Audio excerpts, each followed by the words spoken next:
ካዩሽ ቀን ጀምሮ በጣም ነበር የወደድኩሽ። የምሬ ነው። እኔም ፈርቼ ነው እንጂ እኮ እንደሱ አይነት ስሜት ተሰምቶኛል።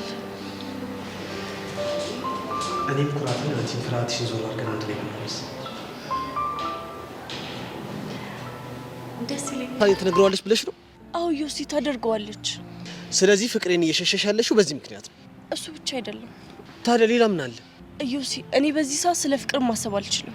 ለምን? ተረጋግቼ መማርና ማንበብ ስላለብኝ። በቃ ምክንያት ይሄ ብቻ ነው? ሌላ ምን ሊሆን ይችላል?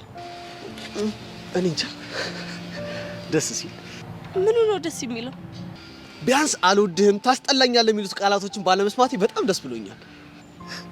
ታስጠላኛለህ ስላላልኩ ደስ ትለኛለህ ማለት አይደለም። አልፈልግህም አለማለቴ ደግሞ ፈልጋለሁ ማለት አይደለም። የኔ ቆንጆ ከዚህ በኋላ አንቺ ምንም ብትይኝ በክፋት አላይብሽም።